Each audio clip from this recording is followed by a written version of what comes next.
Well, hello there folks, how are you? It's lovely to see you again as usual, and I hope that I find you very well indeed. So today for you, I've got a recipe that was actually given to me by a friend.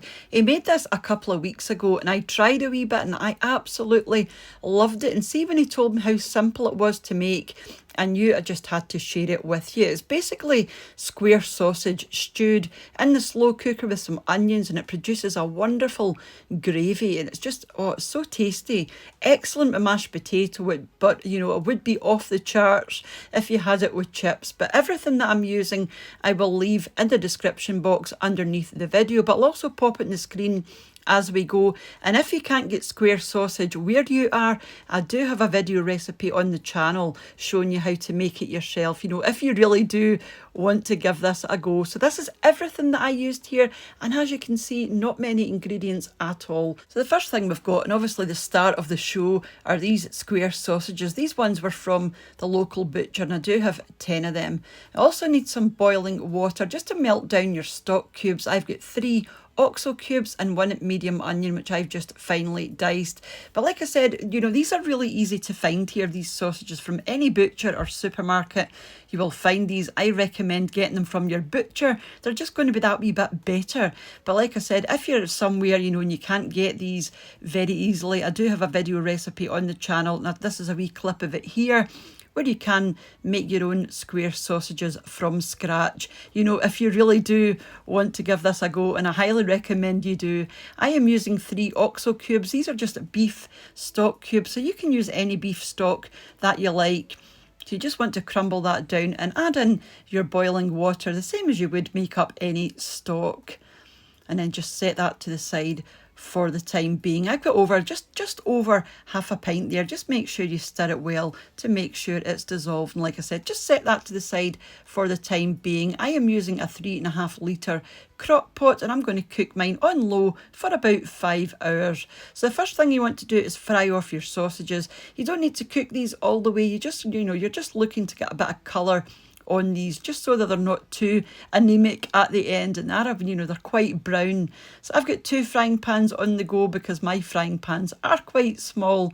So you just want to give them a couple of minutes or a few minutes on each side, just until they pick up a wee bit of colour. You won't need to use any oil with these because they are quite fatty sausages, as you can see, you know, with the amount of oil that is in the bottom of these frying pans. Would you look at that? That is insane.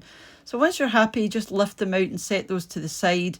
And while I'm waiting on my sausages at the back browning, I'm just going to throw in my onions. You don't have to do this.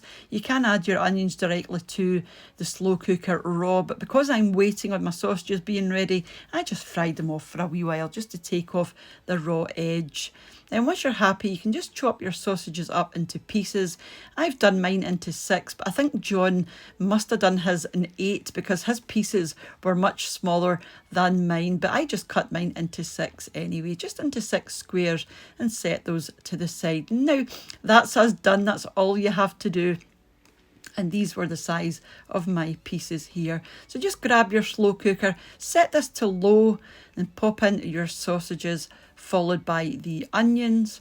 And then the last thing you have to do is pop in your stock. Like I said, I'm using just over half a pint. Just pour it on the top and pop your lid on.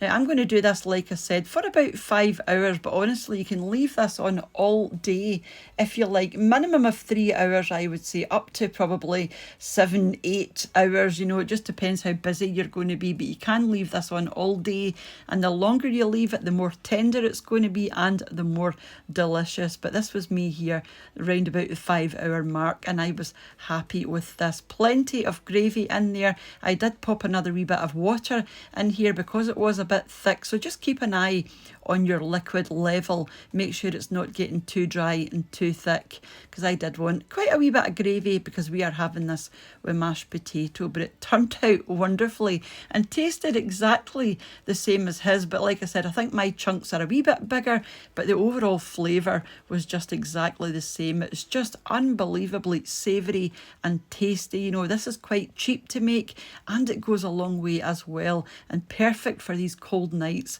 that we're having at at the moment. And I served this with mashed potato and peas, but like I said, would be off the charts with chips as well, especially with that lovely savoury gravy. So do let me know if you're planning on giving that one a go. And thank you to John for the wonderful recipe. And just before I leave you, I wanted to say, as usual, a huge thank you to the supporters of the channel over on my Patreon page, to the channel members here on YouTube as well, for you leaving your lovely comments, and for those that share the videos as well. It's all very much appreciated. And I will catch up with you during the week back here on What's for Tea. So you take care of yourselves, and I'll see you off soon. Bye now.